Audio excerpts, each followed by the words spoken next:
Alright, so it has been quite a long time since I made a video, but I am back. Now, I did say I'd do something special for 60 subscribers, and this is kind of special, I guess. Not really, I would say. But, it's definitely not a LEGO video, and I will just say, LEGO is something I'm not as much into anymore. I'm a lot more into speed cubing and stuff like this.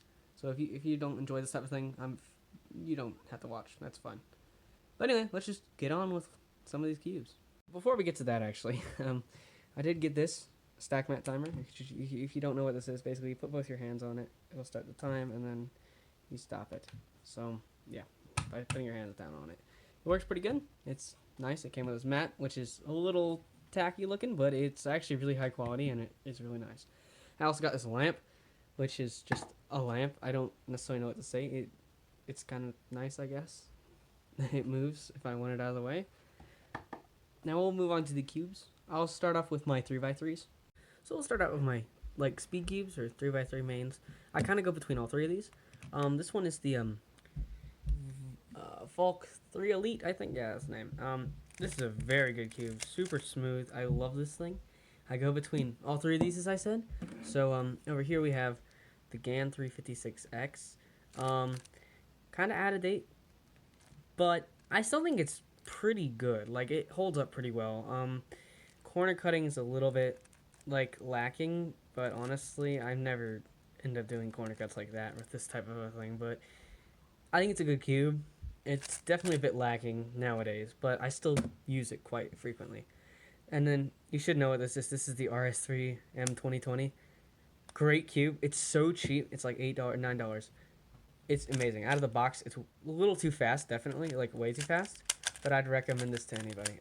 If you're a new speed cuber, if you just don't have this cube, you need to buy it. Basically, it's just a really good cube. It's cheap. It's really fast, amazing. So then I have some other speed cube 3x3s here. This is I got this at a Goodwill. It's a little weird. It's got this weird freaking stickers on it, like pictures, but it was $1. It's a Rubik's brand. It turns horribly. I don't know. It was unsolved though. The sticker was wrong or something. It was like turned around. So I'm like, you know what? I bought it. Okay. If you have it like that, it looks like a normal Rubik's cube. I have two impossible Rubik's 3x3s because I got one for Christmas. No, one for my birthday, and I got one from a friend from Christmas. And it's kind of funny. I'm like, oh, thanks. That's so cool, man. I wonder how to solve this. I don't know, but I managed to solve this one. But for some reason, I just can't solve this one. It's so hard to explain. I like check the pieces. I double check both sides. I haven't solved this one. I don't know. Maybe I need to try again. Probably. And then I have this horrible, pretty bad 3x3. It's just, yeah. I got that also from a friend. Next, we'll just do 4x4s real quick. This was my first 4x4. It turns fine. It's okay. Yeah, it's a little bad. It's not like super good. I lubed it up. It's not a very good cube, but it's not horrible. I got this one for Christmas from my little brother. It's okay. I'll leave it at that. And then I bought this one recently. Like, it came today in the mail. This is a really good 4x4. It is extraordinarily fast, and the magnets are great. This is a good cube. This is the YJ-MGC 4x4. Very good cube. Since I don't have that many of each of these, I will just go over both of them. So we have a 5x5 here. This was my first 5x5. It's kind of gross, and turns fine as well. It's from the same set as the 4x4 and the bad 3x3. Okay, it's a fine cube. Then I bought this a while back, the Volk 5M, sorry. And this is actually an extremely good cube. It's a little slow, but it's extraordinarily stable, so I'd recommend it. But it's expensive. Yeah, that's for sure. This was my first 7x7. It doesn't have the logo anymore, but it was it's the YJ UFO or UPO or one of those 7x7s. Just look at YJ 7x7, it'll come up. It's the budget 7x7, magnetic budget 7x7. Very good cube. This thing is really good. I made the hasty decision to buy the YJ-MGC 7x7 when it first came out. I'm like, it's a good price.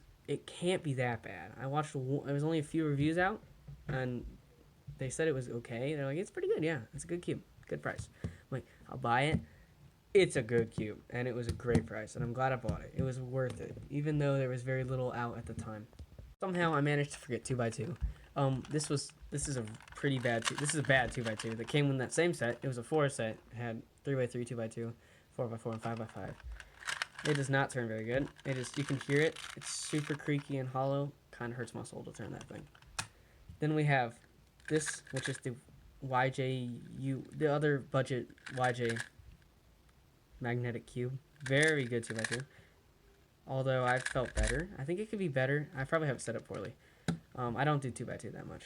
Then we got some miscellaneous. I got this like flat Rubik's thing? Question mark. I think it's called like the Rubik's Edge or something. It's okay. It's got pretty bad turning, but it was a little expensive actually. I think this was like $8, and I kind of feel like I got ripped off. But I don't know. I saw it. I didn't know they had it, and I was kind of excited when I saw it. So I'm like, I'll buy that. This is a Pyraminx thingy. Not a very. It's a pretty okay Pyraminx. It's kind of old. It's got like ball bearings in it, so not like magnets. It's okay. Not really a Pyraminx guy. It's a pretty interesting event, but not really that into Pyraminx. They got my Megaminx here, which is pretty okay. If I would tell you the cube I sold the least out of here, that's not like one with bad 3x3s, is Megaminx. I just don't like Megaminx. Finding pieces is so hard. But we're gonna move on to probably the biggest, definitely the biggest cube in my collection, the Yushin Little Magic 9x9. I got this. This thing is, wow, it is very big. It's probably doesn't seem that big to if you've watched any video on YouTube and seen like the 19x19 that just came out, but having one of these in person, it's huge. I know it's a little big for a 9x9, but it was the best performing 9x9 I think in that price range. So it's a little bigger than it needs to be, but it turns pretty well. I was a little disappointed because I don't know what I was expecting because I never have had a cube anywhere close to this size, but it weighs a lot and it turns okay. And then lastly, I was just gonna comment on my this like setup I have here. I kind of have them all like I have some of the boxes. There's boxes inside of those boxes, and then I have all the cubes kind of lined up in like a nice little flat to the wall kind of order, stacked up on top of each other. We have some lubes over there, bunch of boxes, and then the idea is I'm sitting here with my timer doing solves, and then if I want to grab something, I just grab it, solve it, put it back. But it ends up staying here, and then there's a big pile. But the idea is, from my chair, I can just reach and grab any cube I want from here. Alright, so that is basically it. As I said, I'm kind of straying away from Lego on my channel. YouTube isn't something I'm really into right now. Like, it's not something I prioritize, which is pretty obvious by my lack of videos over the past few months. But I wouldn't mind starting up again, but it definitely isn't going to be Lego oriented because that box is upside down. That's a little better. Alright, so yeah, straying away from Lego on the channel. Haven't been doing a lot of YouTube in general, but maybe I'll start up again, but it probably won't be Lego oriented. But anyway, guys, just have a good 2021, which is in a few hours for me right now. Hopefully it's better than 2020. Let's just hope. Alright,